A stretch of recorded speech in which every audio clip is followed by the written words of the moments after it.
Hello, నేను శేషరావు. ఆంధ్రప్రదేశ్ ముఖ్యమంత్రి చంద్రబాబు నాయుడు గారు తన పనితీరు మీద తనే సర్వేలు చేయించుకుంటున్నారు, తనే అధ్యయనం చేసుకుంటున్నారు. రకరకాల మార్గాల నుంచి సమాచారాన్ని సేకరించుకొని 6 నెలల పరిపాలన ఏ విధంగా ఉంది, ఈ 6 నెలల పరిపాలనలో ప్రజలు ఏ విషయంలో సంతృప్తికరంగా ఉన్నారు, ఏ విషయంలో అసంతృప్తిగా ఉన్నారు, వాళ్ళు అసలు ఏం కోరుకుంటున్నారు, ఈ 6 నెలల పరిపాలన చూసిన తర్వాత అసలు వాళ్ళు వ్యక్తం చేసినట్టు అభిప్రాయం ఏంటి, వీటన్నిటిని క్రోడీకరించుకున్నారు. ఆయన క్రోడీకరించుకొని రాబోయేటువంటి రోజుల్లో పరిపాలన ఏ విధంగా ఉండాలి, మరింత స్పీడ్గా ఉండాలా లేదా సంక్షేమం వైపు ఎక్కువగా మొగ్గు చూపాలా, ఆంధ్రప్రదేశ్ రాష్ట్ర అభివృద్ధి వైపు ఎక్కువగా మొగ్గు చూపాలా, ఈ రెండింటిని సమన్వయం చేసుకొని వెళ్ళాలి అని ఆలోచన ఉంది. ఒకవేళ సమన్వయం లోపం జరిగితే పరిస్థితి ఏంటి అనే దాని మీద కూడా ఆయన ఒక ఒపీనియన్కి రావడానికి సర్వే చేయించుకున్నారు. ఆయనే సర్వే చేయించుకున్నారు ఆయన ప్రభుత్వం మీద. అలాగే మంత్రుల యొక్క పనితీరు మీద కూడా సర్వేలు చేయించారు, ఎమ్మెల్యేల యొక్క పనితీరు మీద కూడా సర్వేలు చేయించారు. కానీ ఫస్ట్ ఫేజ్లో మంత్రులకు సంబంధించినటువంటి గ్రాఫుల్ని స్టడీ చేస్తున్నారు. ఏ మంత్రికి అయితే గ్రాఫ్ సరిగ్గా లేదో వాళ్ళకి 1-2 అవకాశాలు ఇస్తున్నారు. అవి కూడా మిస్ అయితే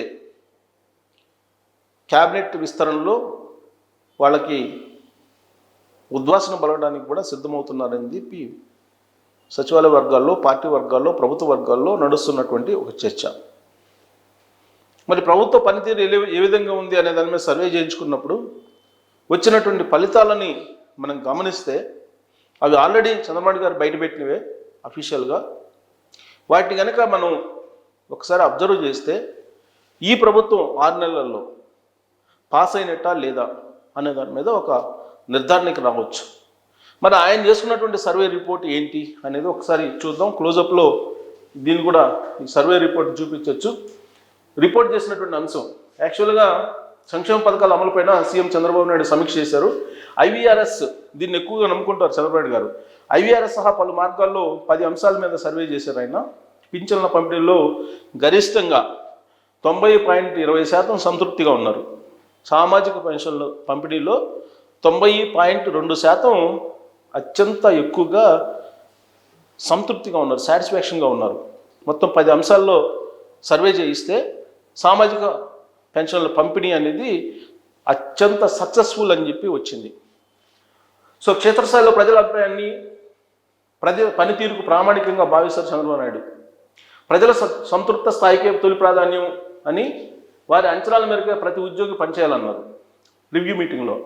ప్రభుత్వం అమలు చేస్తున్న సంక్షేమ పథకాలపై లబ్ధిదారుల నుంచి అందిన సమాచారం ఆధారంగా ఆయా శాఖల పనితీరుపైన సచివాలయంలో సోమవారం రోజు చంద్రబాబు గారు సమీక్షించారు. ఈ సందర్భంగా ఆయన మాట్లాడుతూ ప్రభుత్వ శాఖల పనితీరుపై 10 అంశాల్లో సర్వే నిర్వహించామని, ఐవీఆర్ఎస్తో పాటు వివిధ మార్గాల్లో సర్వే జరిగింది.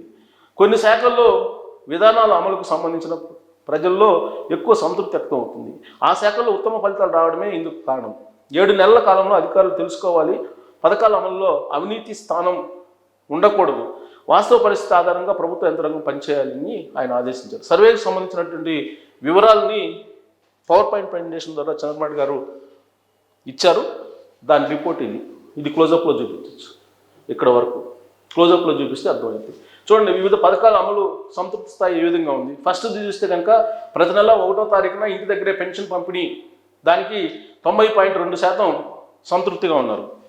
ఇక పింఛన్ అందించే సిబ్బంది ప్రవర్తన ఎలా ఉంది అనే దాని మీద 87.48% సంతృప్తిగా ఉన్నారు. ఈ పథకం అమలులో అవినీతికి పాల్పడుతున్నారా అని లబ్ధిదారులు క్వశ్చన్ అడిగితే 15.60 వీళ్ళు అసంతృప్తిగా ఉన్నారు. అసంతృప్తిగా ఉన్నటువంటి వాళ్ళది 15% ఉంది. ఇక అన్న క్యాంటీన్లు, రాష్ట్రంలో అన్న క్యాంటీన్లు ప్రారంభించారు.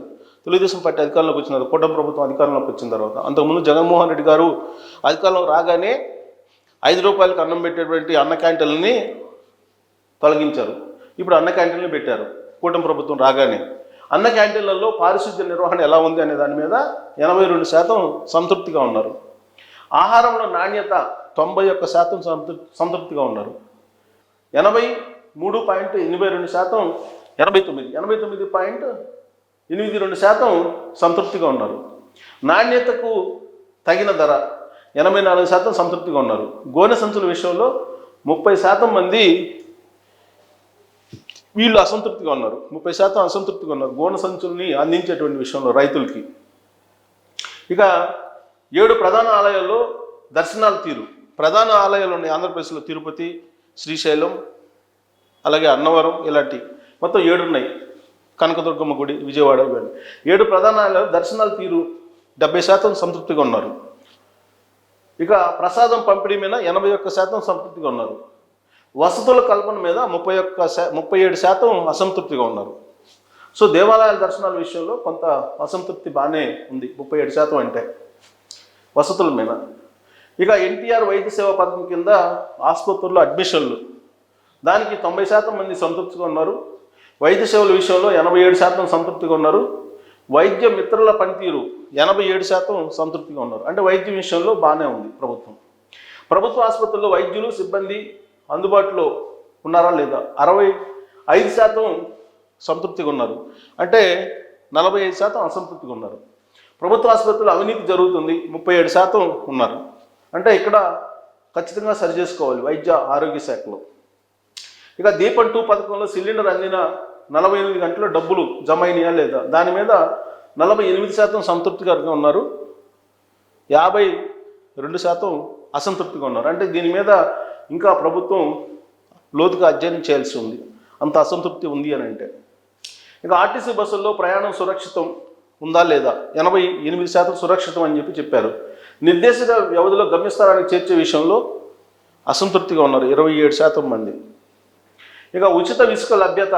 ఉచిత ఇసుక అనేది ఒక పెద్ద ఇష్యూ ఆంధ్రప్రదేశ్లో. ఈ ఉచిత ఇసుక లభ్యత మీద తొలి రోజుల్లో కూటమి ప్రభుత్వానికి చాలా వ్యతిరేకత వచ్చింది. ఇప్పుడు 78% సంతృప్తికరంగా ఉన్నారు. రవాణా ఛార్జీల విషయంలో 75% మంది సంతృప్తిగా ఉన్నారు. ఇక రిజిస్ట్రేషన్ ప్రక్రియ. రిజిస్ట్రేషన్ అనగానే అవినీతి కంపు కొడుతుంటుంది. రిజిస్ట్రేషన్ ఆఫీసులకు వెళ్తే లంచం లేకుండా పనిచేయరు. అలాంటి చోట 79% సంతృప్తికరంగా ఉన్నారు. అంటే ఇంకా కూడా 21% అసంతృప్తిగా ఉన్నట్టు మనకు అర్థమవుతుంది. సో ఉచిత ఇసుక, ఎరువుల సరఫరా విషయంలో సంతృప్త స్థాయి మరింత పెరగాల్సి ఉందని అధికారులు చంద్రబాబు నాయుడు సూచించారు. ఉచిత ఇసుక విధానం మరింత మెరుగుపడాలని, 100% సంతృప్తి చెందాలని చెప్పి ఆయన టార్గెట్ పెట్టారు. సో ఆయన పనితీరు మీద ఆయనే సర్వేలు చేయించుకున్నారు అనమాట. సర్వేలు చేయించుకొని ప్రస్తుతం 10 అంశాల మీద ఆయన రిపోర్ట్స్ తెప్పించారు. రివ్యూ మీటింగ్లో డిస్ప్లే చేశారు పవర్ పాయింట్ ప్రెజెంటేషన్ ద్వారా. సో ఇక్కడ మెరుగుపడాల్సినది దేవాదాయ శాఖ, ఆరోగ్య శాఖ, అవి మెరుగుపడాలి. 100కు 100% సంతృప్త స్థాయిలో పనిచేయాలి మనం అనేది చంద్రబాబు నాయుడు గారు అధికారులకు పెట్టినటువంటి టార్గెట్. మరి ఆ దిశగా అధికారులు మరి పరుగు పెట్టాలి. అవినీతి రహిత పాలన అనేదాన్ని చూడాలనేది చంద్రబాబు నాయుడు గారి యొక్క ఆలోచన. అందుకే రాబోయేటువంటి రోజుల్లో వాట్సాప్ ద్వారా కొన్ని వందల సేవలని అందించబోతున్నారు. ఆర్టీజీఎస్ ద్వారా, ఏఐని ఉపయోగించి, డీప్ టెక్నాలజీ ద్వారా ప్రతి ఇంటిని జియో ట్యాగ్ చేసి మొత్తం టెక్నాలజీని ఉపయోగించి అవినీతి రహిత పాలన అందించే దిశగా చంద్రబాబు నాయుడు గారు వెళ్తూ ఉన్నారు.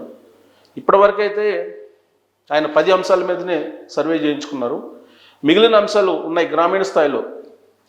ల్యాండ్ టైటిలింగ్ యాక్ట్ రద్దయిన తర్వాత పరిస్థితి ఏంటి, రీసర్వే మీద ఏంటి సిచ్యువేషన్, ఇవన్నీ ఇంకా సర్వేలు చేయించుకోవాలా. అవి చేయించుకుంటే వాస్తవాలు వెలువడతాయి. అయితే ఈ లోపుగానే అవినీతి రహిత పాలన అనేదానికి టెక్నాలజీని జోడిస్తున్నారు. అది అయిపోయిన తర్వాత మిగిలిన అంశాల మీద కూడా ఆయన బహుశా సర్వేలు చేయించుకునేటువంటి అవకాశం ఉంది. రాబోయేటువంటి రోజుల్లో ఈ సెల్ఫ్ సర్వేలు ఏవైతే ఉన్నాయో అవి ప్రభుత్వం యొక్క తీరును మెరుగుపరుస్తాయా లేదా అనే దాని మీద కామెంట్ రూపంలో మీ అభిప్రాయాన్ని తెలియజేయచ్చు. Thank you very much.